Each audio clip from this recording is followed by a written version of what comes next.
I'm also going to do it here so we can, this was filed last night, and you can tell it's a Bubbles document because the obvious thing is missing, everybody's favorite word, Gainesville. And I honestly thought he would take longer. I thought he would wait until, I honestly thought that he would wait until closer to the 19th, but that's just me. All right. And now that we've got, before we get into this, I am going to update the description so that more people see this.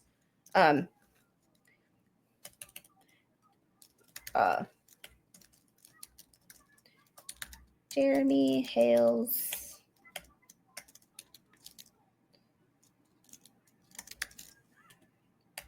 Reading new motion in the Jeremy Hales case.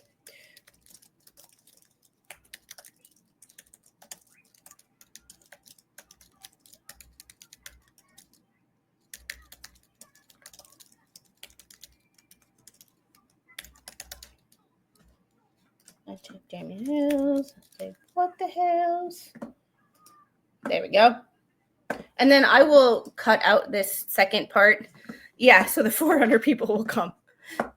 Yeah, something like that, Flashman. I will cut this second part out. The document is just another unhinged response to nothing. Yes, I believe that's the case, but nobody makes YouTube content like Bubbles. All right. Motion to strike number 96 for failure to include Local Rule 7.1C certificate and request for 1 week to respond if motion to strike is denied. So he's not even, just the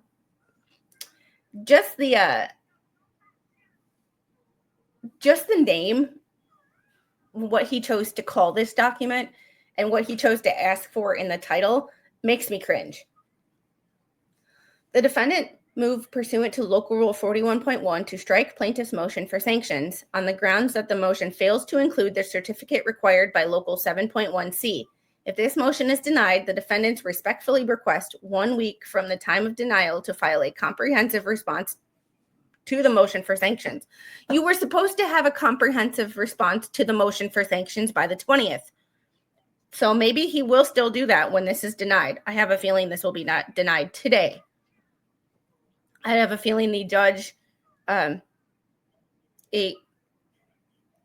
have a feeling the judge will not hesitate to put in a order before this afternoon. Like,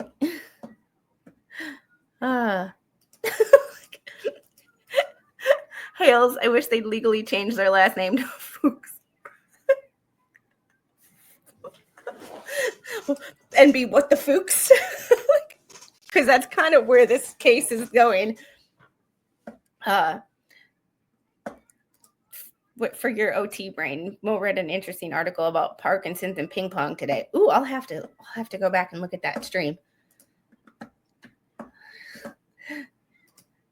The rule he is asking is for pretrial hearing, not this. Yeah, he wants another week, but he could have just made the response and been done, which means that he doesn't know how to respond. In my opinion, my first thing is that he doesn't know how to respond, so he's trying to find a loophole.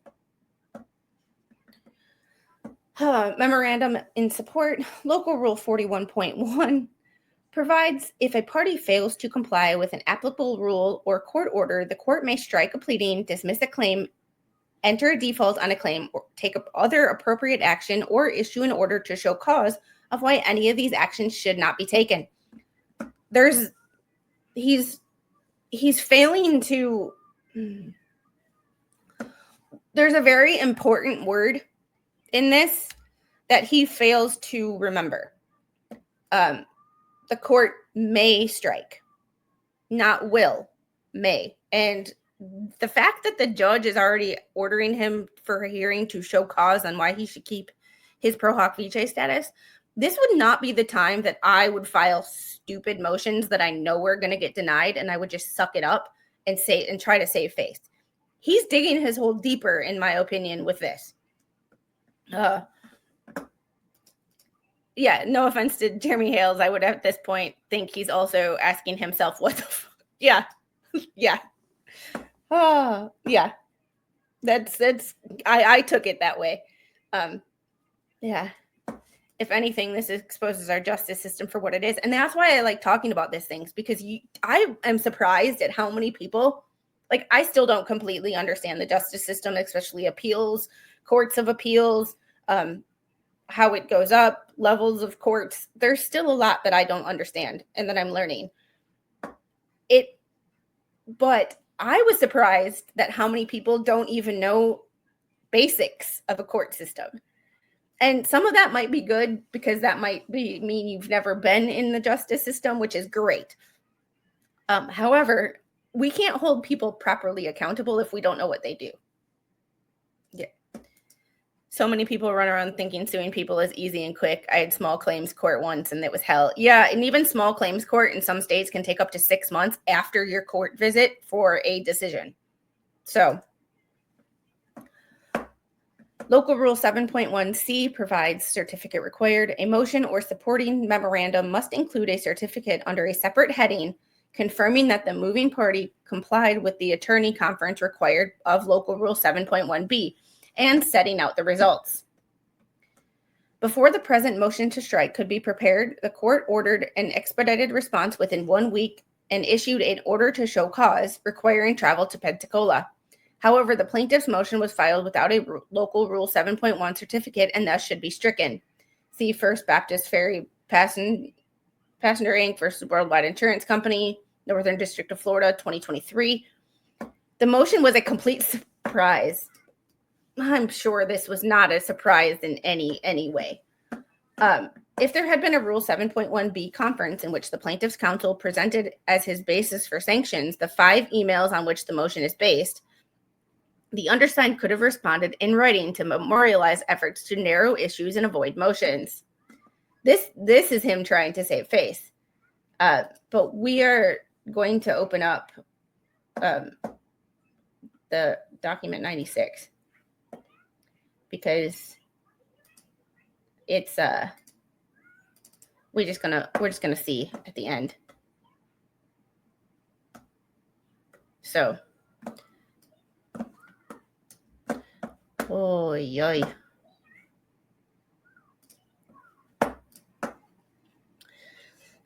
I'm sure this motion was not a complete surprise to anybody. If it wasn't a complete surprise to me or 90% of Jeremy's audience, it should not have been a surprise to Bubbles. But you know, yeah. 96-1 is an email sent as a litigant who was served a process in a different case, not as counsel and not in this case, and thus not to opposing counsel. It was in a response to learning that the home address of 10 individuals, all whom have been subject to ongoing relentless vitriol, invective, and threats. Oh, that stupid combo. You don't need that anymore. Welcome to 2025. And threats by the plaintiff on his YouTube platform and resulting threats. God, can he make one motion without mentioning YouTube? One. Just one. Resulting threats, accusations, and vulgar comments from the plaintiff's fans and supporters online were publicly docketed in the other case, possibly with the intent of being doxxed by the plaintiff's supporters. The address was removed following the undersigned's email. Actually, they weren't, but that's, Respectfully, the court's jurisdiction does not extend to private communications of the undersigned sent as a litigant unrelated to this case. No, it is completely related to this case, and that is why the judge, Belatho, was added to that case, because they're very closely related. Where's the 400 people? It's because I didn't start out or put Jeremy Hales on my thumbnail. Like, and Jeremy Hales said that Randy has much more than just a few emails in that motion that he's filed. I'm sure he does. I am sure he does. Like, BBB is all about finding fault in others and not doing what is in the best interest of his clients. I'm surprised by how much crap we didn't know about.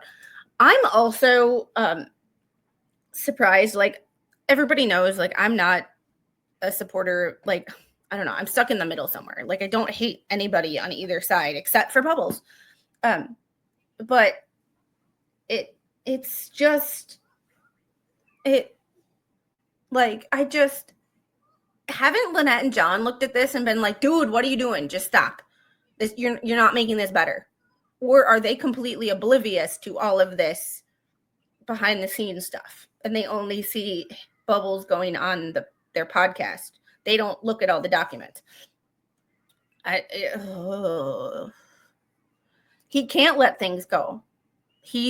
I believe, in my opinion, that he needs to seek professional help, in the sense of there is something that is not clicking. There's like a no consequences, like a frontal lobe distortion. I don't know. There's just something to there's just something not right. And like it is just not right. And it is not like in my opinion, it doesn't have anything to do with Lynette and John as his clients. This has everything to do with something in his brain is not up to par. Something is damaged, in my opinion. I think that there's something not right. Like, I truly believe there's something not right, because like basic logic to him, he's not, there's something that's not clicking. I take exception to your vitriol against the use of an Oxford comma. Them fighting words. I find myself using it. I've caught myself using it quite a few times, but in 2025, it is no longer required. Yeah, it's harassment. That's all they care about is costing JH money. That's, yeah. The fact that the matter that the court can take appropriate actions as it deems fit, Bubbles is screwed. Yeah, I did a little search on Bubbles, and there's a couple court cases that I was looking at that I'm like, he was the defendant. So this is not the first time that he's been sued. Alcohol-induced dementia. No, not dementia, because not dementia. Yeah. BBB has empty brain syndrome. I just think there's frontal lobe damage. Like there's something not right. Like I would love to see an image or like,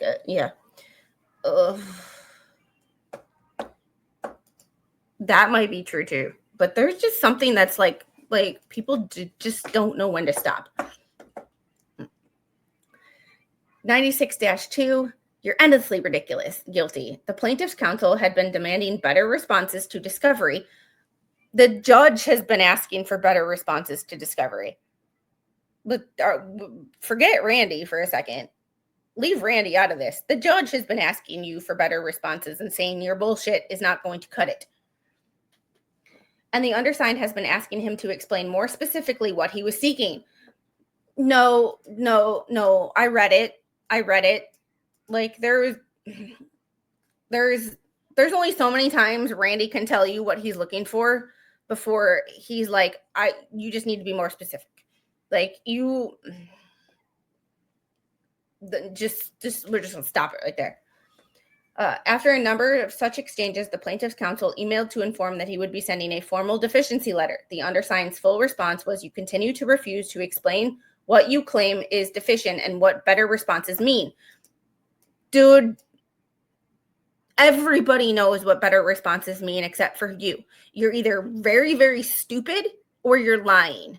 And right now, I used to think it was lying, but now I'm not really sure. And now you'll say you'll do that in a formal letter. You're endlessly ridiculous. You still don't call someone endlessly ridiculous in an email, in a professional email. That is something that I would say in an argument with my spouse. You could have explained the first time I asked, and no formal letter changes that you've wasted all this time refusing to respond. This doesn't warrant sanctions. The fact that, yeah, I tend to be somewhat passive aggressive in arguments. Because I like making people angry.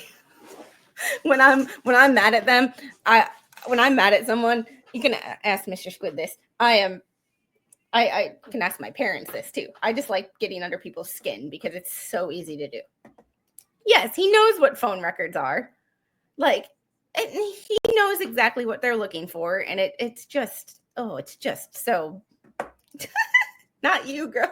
No, I am too. That's why I can pick it out when I see it, because petty knows petty.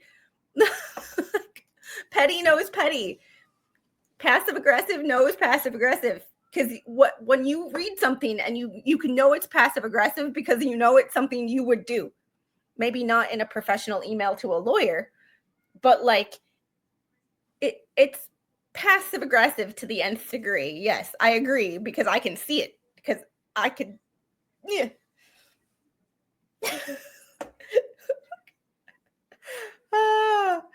Squid Pro Covey Bubble, get your ringside seat. Just remember, Flash fan. Just remember, I actually do have a little bit of kickboxing and MMA experience, but I would never do that. Yes, pretty much.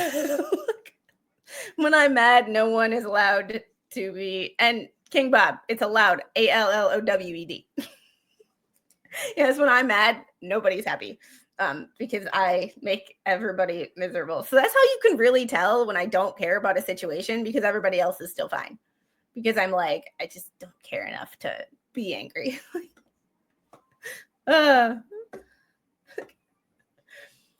This doesn't warrant sanctions.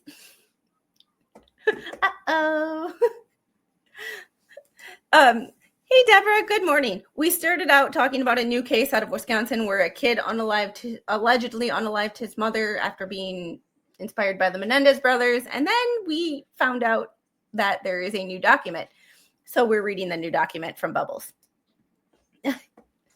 96-3. This was an email sent in continued effort to obtain a copy of the only contract, whatnot, identified by the plaintiff as underlying in the tortious interference count. It's not the only contract. It's not the only contract. It's not the only contract. Facebook, but tell me, for someone who's on Facebook, what seems like all the time, Bubbles doesn't understand how social media marketing works. You're fine, King Bob. You're fine.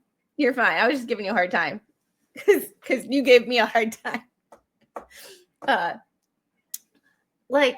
Tell me you don't understand how social media marketing works without telling me. Like, whatnot might be the only like formal contract, but anything where you're given a discount code, you have to sign an agreement. It might not be a formal, legally binding contract, but when you are given a discount code for something, you are, for lack of a better term, in a contractual relationship with that company because they are paying you for your promotion. So anytime you get a discount code for something, there is a contractual relationship. And I think that, like, tell me you don't understand how that marketing works without telling me. I don't know the legal standards and all of that, but like, there are contracts. Without needing to burden the court with motions. Since November, plaintiff's counsel has not provided that contract or taken steps to procure an order of protection confidentiality, which he claims is needed because you fought it every time he's done it. Like, yes, Patrick, I am only doing it because there is a new document. To be clear, the undersigned from the very start offered in writing to maintain any whatnot documents as 100% confidential and attorney's eyes only. Sorry, bro, but your word don't mean shit. And that's funny because isn't there a phrase like a man is only as good as his word? I don't trust Bubbles as far as I can throw him, and I'm not that strong. So, yeah. As of the date of the email, January 31st, an inordinate amount of time has been spent attempting to resolve the discovery issues, and the undersigned concluded that the purpose of the obstruction was to create an issue for the court motions. Thus, I realize your conduct always intended to create issues for motions to generate YouTube content. Dude, the only person who is making YouTube content is you. is you. Pull them up. Oh my God. Footnote 1. I will ensure your shenanigans result in the appropriate discovery orders. Oh my God. Pull them up. Stands for protraction of litigation and multiplication of proceedings, and has become commonly used to describe the plaintiff in his. No, it's not commonly used. It's only used by you for your YouTube content. Oh my God. Sorry. Counsel's use of litigation based on the contrived claims to generate litigation-related YouTube content. The plaintiff's motion and court's order number 98 are presently the subject of extensive coverage on numerous YouTube channels for whom this litigation has become the near exclusive source of content for the entertainment of their subscribers. I know sure as shit he ain't talking about me. There is nothing vulgar or insulting. It is an effort to avoid needing to involve the court on a discovery issue and a statement of intent seeking a discovery order. It does not remotely justify the filing of a motion for sanctions. That is not the definition. That's not a word. It's not a word. It's not an acronym. Yeah. No, he didn't. He refused to sign a confidentiality agreement and wanted Randy to just take him at his word. And that's the problem. That's the problem. A man is only as good as his word, and Bruce is not trustworthy. Ask me how I know. Yeah, I find it funny that BBB complains about content, but he's the one filing 12 billion motions. Yeah. In less than a year, we have 100 documents. Not all of them filed by Bruce, but 100 documents in a case that's less than a year old. June, thanks for being a member for 5 months. Hey, you can't get rid of me. That's okay. I love you. You're awesome. Appreciate the member chat. Oh my God. There is nothing vulgar or insulting. It's an effort to avoid needing to involve the court on a discovery issue and a statement of intent seeking a discovery order. It does not remotely justify the filing of a motion for sanctions. Yeah, it does. The email from the plaintiff's counsel, 96-4, we disagree. Your offer is also rejected. In response to the undersigned wrote, pull him up. That's a smart ass response. That's being a smart ass. Volume down. Thank you. Gotta turn the volume down, boo. No, I know you like to jam out, but I'm sure Breaking Benjamin would be more than happy to remove my content and take any income. So if they take income, we don't get as many toys because we don't have as much income. PPB leaves out the email where he called Randy a scumbag. How convenient. I know, right? So convenient.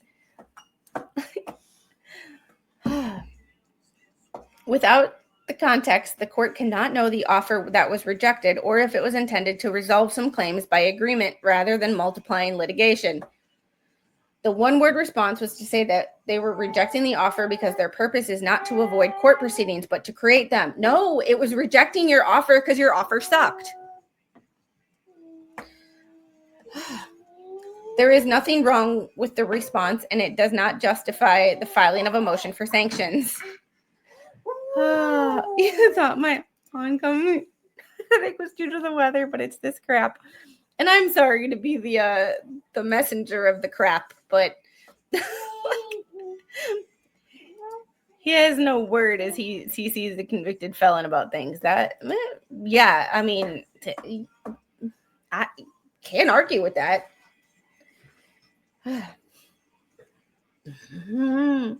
The one-word response was to say they were rejecting an offer because their purpose is not to avoid proceedings, but to create them. There's nothing wrong with the response, and it does not justify the filing of a motion for sanctions. It's not the one email. And here's the thing that I think Bubbles is avoiding. It's not the one email. It's the multiple. This happens over and over and over again. If someone was just a smartass and a one-off, like they're normally not like this, they were having a bad day and they're just being a smartass, fine. But this is over time. This is 96-5. The penis emoji was from an email from a journalist. The undersigned did not use it, adopt it, or even realize it was there until the plaintiff's motion was filed. Plaintiff's motion misled the court. You also emailed that that journalist asking to add more questions or things that you wanted asked. So you involved yourself in that. As we remember with Johnny Depp and Adam Waldman, making statements were proved to make statements that might not have been on behalf of your client, can still screw you over. So, was the undersigned obligated to respond? Mr. Luthman, I want to make it clear that I did not adopt your eggplant emoji signifying penis. It is ludicrous to bring motion for sanctions based on this. It's one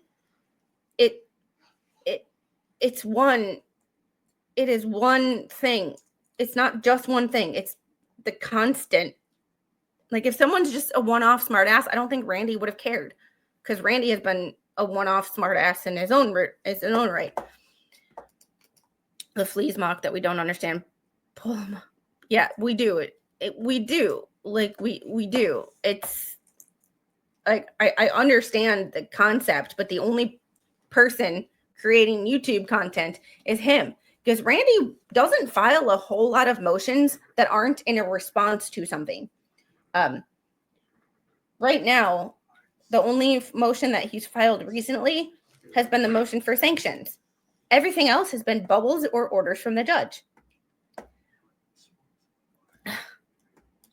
Love you, Squid, but too much squid in my life is an overabundance that I can watch later. I am sorry, KU Thunder.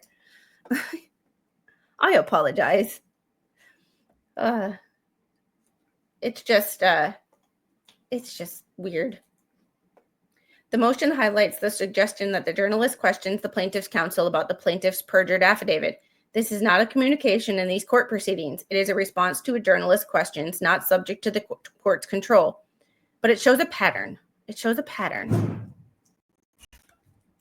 The remaining highlighted parts were contained in the email from the journalist along with the eggplant, not in the email from the undersigned sent in response. Footnote 2. Respectfully, the inclusion of this emoji accusation should impress upon the court the plaintiff and his counsel's abuse of this litigation. You're cool, just me. Well, have a good day. I'll see you later. How many times in Randy's motions was it mentioned to knock off the behavior? I believe at least 3. Yeah. Like, it. Yeah.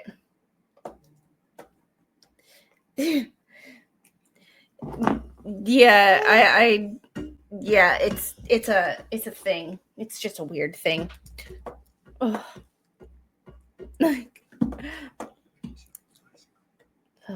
Conclusion. The plaintiff's motion was clearly filed to incite the court, placing these events in motion. It is contrived to generate and has generated a lot of YouTube content. No, this has generated a lot of YouTube content. These motions. When the court looks at these contrived bases for the motions and considers that it was filed without the required certification to influence the court to act before the undersigned responded, it should strike the motion and vacate the order to show cause. If the court denies this motion to strike, the defendants respectfully request 1 week from that denial to file a comprehensive response to the motion for sanctions. Certification under Local Rule 7.1. Like, it just... sometimes, man, this dude. Yeah, you can't copyright an acronym, especially when you want other people to use it. Like, yeah.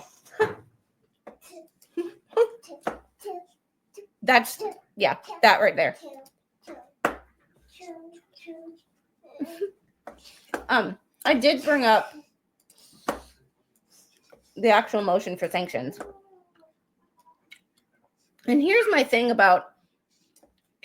question.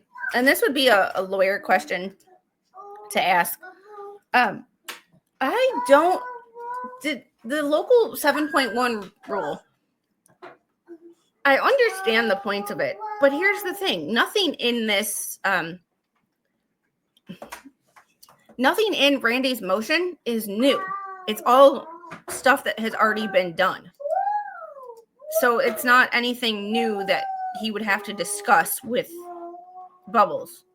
There's my 7.1b.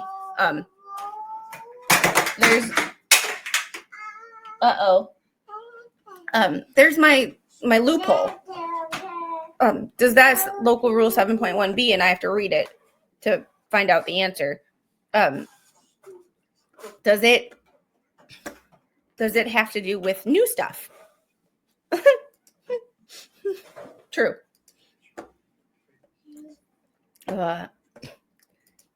Hey, you, the one listening to Squid. Yeah, over there with the headphones, not you, the other one. Like and subscribe. Thank you, Patrick.